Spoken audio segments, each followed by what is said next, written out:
सबको नमस्कार दोस्तों। इस quality food and health series में हम क्वालिटी ऑफ फूड भी डिस्कस करेंगे और हेल्थ हैजार्ड्स भी डिस्कस करेंगे। Video will be based on true and correct facts. इस सीरीज़ में मैं जो भी इन्फॉर्मेशन आपको बोलूँगा, मैं जो भी सोर्स से इन्फॉर्मेशन लेके बोल रहा हूँ, वो सब डिस्क्रिप्शन बॉक्स में दिया जाएगा। अगर डिस्क्रिप्शन बॉक्स में नहीं दिया जाएगा तो वहाँ पर एक व्हाट्सएप का लिंक होगा। उस व्हाट्सएप में आप क्लिक करके वहाँ से आप मुझसे जो सोर्स है, जो पीडीएफ्स है या फिर जो लिंक्स है, वो आप मुझसे मांग सकते हैं। हमारा जो यूट्यूब चैनल है और जो इंस्टाग्राम में या फिर फेसबुक में जो पेज है एग्रीकल्चरिस्ट मैन, उसको बनाने का यही मकसद था कि जो भी प्रोपागेंडास एग्रीकल्चर सेक्टर में हो रहा है उसको आपके सामने ले आना, और एग्रीकल्चर सबसे जुड़ा हुआ है।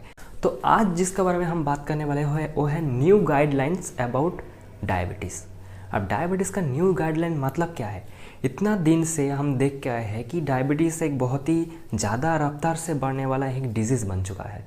अभी तो एक घर घर में पाया जा रहा है। मैंने जो एक पोल क्रिएट किया था उसमें 1000 पोल में वोट किया था और उससे पता लगा कि 56% जो है उसका फैमिली में किसी ना किसी का टाइप 1 या फिर टाइप 2 डायबिटीज़ है। अब देखो हम क्या करते हैं, डायबिटीज़ के लिए हम ज़्यादातर लोग एलोपैथी मेडिसिन लेते हैं, लेकिन हम सबको मालूम है कि allopathy medicine is anti nature और इनमें बहुत सारे साइड इफ़ेक्ट्स है। क्या क्या साइड इफ़ेक्ट्स हो सकता है अगर कोई डायबिटीज़ का दवा ले रहा है? तो एक नंबर उसका हीमोग्लोबिन जो होता है वो बहुत ही घट जाता है। 2 नंबर होता है जिसका डाइजेस्टिव सिस्टम पूरा ही ख़त्म हो जाता है अगर वो कॉन्टिन्यूसली ले रहा है तो। 3 नंबर है इसका कोई क्योर ही नहीं होता और कंट्रोल तो कैसे भी करके दबा के रखता है। अब आज मैं इस वीडियो में डायबिटीज़ का जो रेमेडीज़ दिया जा रहा है एलोपैथी का, उसका मैं कुछ फैक्ट्स से आपको उसका एक्सपोज करने वाला हूँ, और अब अपग्रेडेड क्या हो चुका है वो भी आपको, उसका भी जानकारी आपको दिया जाएगा। अब जब भी आपका फैमिली में जिसका डायबिटीज़ हुआ है उसका ब्लड शुगर नापेंगे रेगुलर मेडिसिन लेके, रेगुलर एलोपैथी मेडिसिन लेने के बाद, तो देखेंगे कि उसका जो ब्लड शुगर है वो घट रहा है। ठीक है, लेकिन एक सवाल सबको आना चाहिए कि जो ब्लड शुगर घट रहा है इसका मतलब क्या हो रहा है कि वो ब्लड में नहीं रह रहा है, कहीं और जा रहा है। तो जा कहाँ रहा है? क्या वो हमारा बॉडी से बाहर चला जा रहा है या फिर कुछ और हो रहा है? तो अब ये जान के हैरान हो जाओगे कि जो ब्लड शुगर ब्लड में रह रहा था वो मेडिसिन लेने के बाद, एलोपैथी मेडिसिन लेने के बाद वो ब्लड में तो नहीं रहता, लेकिन कहीं और छुप जाता है। हमारा बॉडी का अंदर ही रह जाता है लेकिन कहीं और छुप जाता है। कहाँ छुप जाता है? जो हार्ट है उसका जो वॉल है, उसका जो पॉकेट्स है, जो लीवर है उसका जो वॉल है, या फिर जो किडनी है उसका जो वॉल है, फिर कुछ जो पॉकेट्स है वहाँ पर वो एक्यूमुलेट करने लगता है। तो एक टाइम बाद क्या होगा, जो एक्यूमुलेशन बहुत ज़्यादा बढ़ जाएगा और आपको बहुत ज़्यादा तकलीफ दिखा जाएगा, और तभी आता है ऑर्गन फेलियर। इसलिए डॉक्टर से अगर पूछोगे तो बोलेगा जो पेशेंट डायबिटिक रीज़न के वजह से मर चुका है उसका हार्ट, लीवर एंड किडनी से बदबू भी आता है। ये एलोपैथी का कोई नया ट्रिक नहीं है, ये एलोपैथी का एक स्ट्रैटेजी है। ऐसा और भी बहुत सारे एग्जाम्पल है, मैं और 2 देता हूँ, ब्लड शुगर एंड कोलेस्ट्रॉल का। मैं यहाँ पर ब्लड प्रेशर और कोलेस्ट्रॉल का एग्जाम्पल इसलिए ले रहा हूँ क्योंकि blood sugar, blood pressure and cholesterol ये एक ट्रायंगल का हिस्सा है। अगर किसी ने ब्लड शुगर का मेडिसिन ले रहा है तो कुछ साल बाद उसको गिफ्ट में ब्लड प्रेशर और कोलेस्ट्रॉल का प्रॉब्लम देखा जाएगा। अगर किसी ने कोलेस्ट्रॉल का एक मेडिसिन ले रहा है तो उसको गिफ्ट के तौर पे कुछ साल बाद blood pressure and blood sugar का विक्टिम बनना पड़ेगा। ऐसे ही किसी ने अगर ब्लड प्रेशर का मेडिसिन ले रहा है तो कुछ साल बाद उसको कोलेस्ट्रॉल और ब्लड शुगर का विक्टिम भी बनना पड़ेगा। ऐसे ही जब हमारा ब्लड प्रेशर जब हाई हो जाता है, इसका मतलब क्या होता है कि ब्लड जो वेसल होता है उसका डायमीटर कम हो जाता है। क्यों कम हो जाता है? ब्लड वेसल का जो इनर लेयर होता है वो स्टिकीनेस उसका वेरी करता है मैन टू मैन। कोई अगर अनहेल्दी होगा तो उसका स्टिकीनेस ज़्यादा होगा, कोई अगर हेल्दी होगा तो उसका नॉर्मल होगा। इसलिए जिसका स्टिकीनेस ज़्यादा है उसका ब्लड वेसल का जो इनर लेयर पे कोलेस्ट्रॉल या फिर जो कैल्शियम है वो एक्यूमुलेट होने लगता है। इसलिए क्या होता है, उसका जो ब्लड वेसल का जो डायमीटर होता है वो कम जाता है, इसलिए उसका ब्लड प्रेशर हाई हो जाता है। इसलिए हमें क्या करना चाहिए, जो कोलेस्ट्रॉल और कैल्शियम एक्यूमुलेट कर गया था उसको निकाल देना है, तभी वो ब्लड वेसल फिर से डायमीटर उसका नॉर्मल आ जाएगा।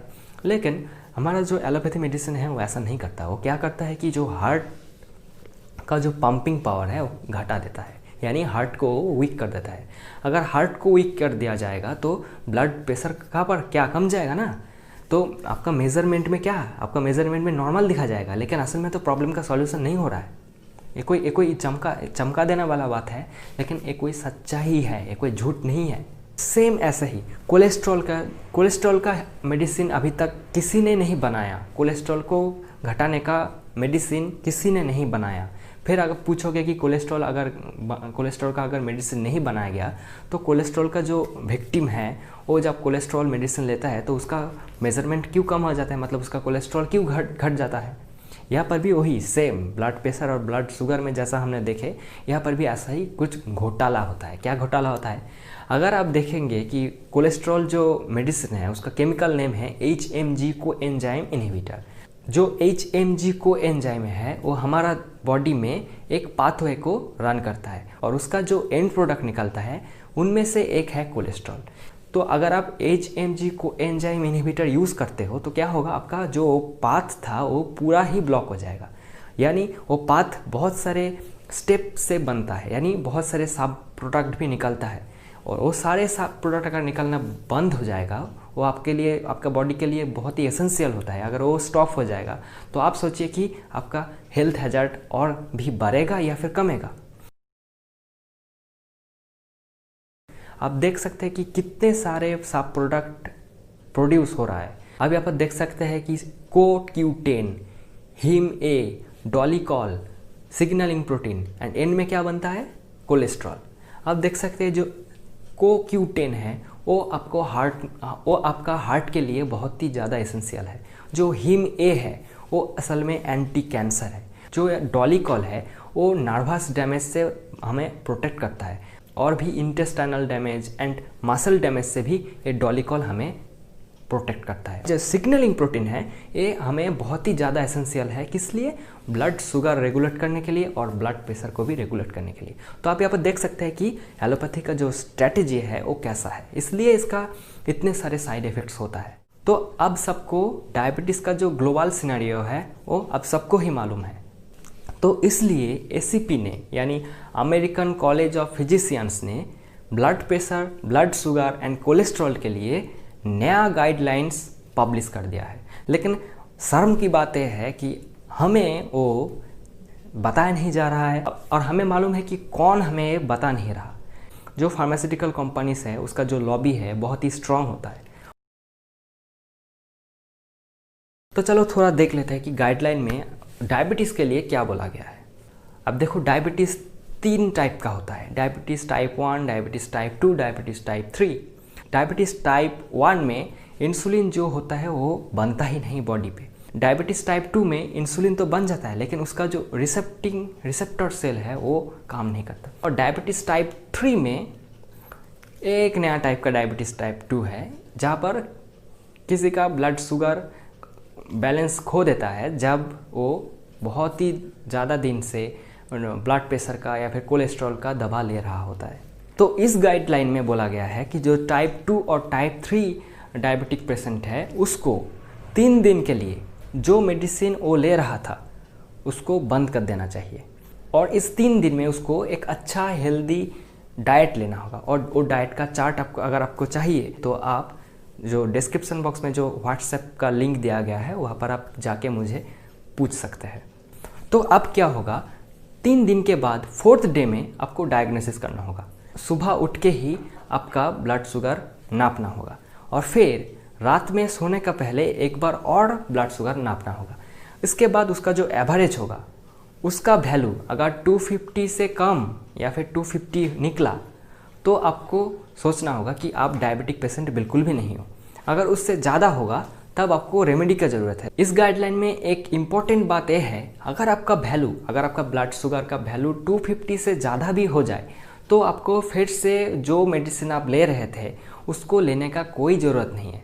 उसका बदले में आपको एक डाइट लेना होगा, और वो डाइट का जो प्लान है वो आप मुझसे व्हाट्सएप में ले सकते हैं। लेकिन अगर आपका पैनक्रियाज बहुत ही ज़्यादा डैमेज हो चुका है तो आपको कुछ मंथ्स के लिए इंसुलिन का डोज लेना होगा, लेकिन उस इंसुलिन का डोज बहुत ही कम रखा गया है। किसी का 10 डेज में एक बार, किसी का मंथ में 2 बार, वो वेरी करता है ऑर्गन का डैमेज के ऊपर। ऐसे ही जो टाइप 1 डायबिटीज़ है उसको वो 3 दिन उसको इंसुलिन बंद नहीं करना है, लेकिन उसको क्या करना है, फिर से एक बार डायग्नोसिस करना है। अगर उसको 250 से कम आ जाए तो इसका मतलब आप डायबिटिक नहीं हो। अगर 250 से ज़्यादा आ जाए तो उसको एक और डाइट प्लान उसको फॉलो करना है। उसको भी अगर आपको चाहिए तो आप व्हाट्सएप में बोल सकते हो। Through this video I want to make clear that our guidelines to cure diabetes has completely changed. Till now our doctors are not telling us. ये डॉक्टर्स का एक ड्यूटी बन जाता है कि जो गाइडलाइंस अपडेटेड हो चुका है उसका अनुसार हमें ट्रीट किया जाए। तो आज के लिए इतना ही। जो PDF या फिर जो वीडियो सोर्स या फिर जो डाइट प्लान है और अगर आपको चाहिए तो आप मुझे व्हाट्सएप में पिंग कर सकते हैं। तो नेक्स्ट वीडियो में मैं ये बताऊंगा कि एलोवेरा डायबिटिक पेशेंट के लिए कितना ज़्यादा इम्पॉर्टेंट है। सिर्फ डायबिटिक के लिए नहीं, बहुत सारे जो डिजीज़ होता है उसका एक बहुत ही अच्छा एक नेचुरल रेमेडी होता है एलोवेरा। उसके बारे में हम नेक्स्ट वीडियो में बात करेंगे। आज के लिए इतना ही। Thank you.